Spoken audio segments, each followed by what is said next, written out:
मोहम्मद मुस्तफा पो अची वयो अमर जे पेट मां जमी पयो हुल हुली वया राज खुली पया कैसर किसरा जा कुंगरा किरी पया रब्बे काबा जो कसम 1000 साल गुजरी वया बाह उजामल वा हलंदी पया पर अजु जामी वया अजु विसामी वया कैसर किसरा जा कुंगरा किरी पया नूरानी लाइट निकतिया अम्मा आमना दी फरमाए मां शाम जो माड़ियों अखिन सा दिसा पया काबे भी खुशी कया काबे मां आवाज अचन पया एकड़े रब जो पुजारी पहुंची वयो अज मुजी जरूर बुतन मां जान छुटंदी बुतन मां जान छडाई जो 360 काबे में बुत मक्के जे मुशरिकन रखया अज काबो खुशी कंदो पयो काबे मां आवाज अचन पया पर ट्राकोड़ो शैतान में भी पैजी वयो कुरान में रब ही चयो फरमाई वजअल्लाह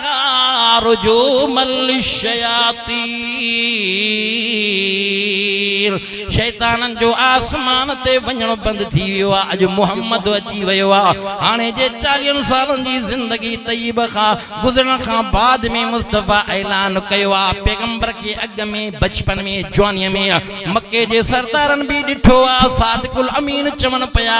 अमानतू खिदमत में रखन पया पर पैगंबर जी दावा वडी चवे तो सिर्फ मां तवा जे लाए न पूरी कायनात जे इंसानन जे ला रसूल थी आयो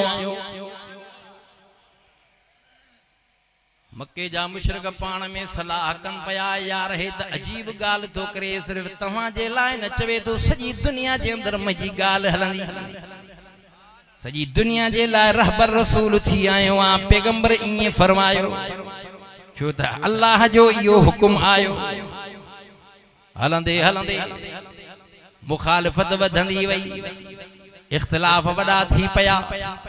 रिश्तेदारी मिट्रा माइटी टुटंदी वई कारोबारन ते असर पइजी वया जेके ईमान आणन पया उनन के ईज़ाइन पया तकलीफ जन पया हजरत बिलाल ते नजर कंदे होयो गुलाम पर मार डाडी तो खाए पयो त तलवारी ते उनके सुमायो पियो वनी पर अहद अहद जा नारा नथो छड़े पैगंबर जी गुलामी नथो छड़े पयो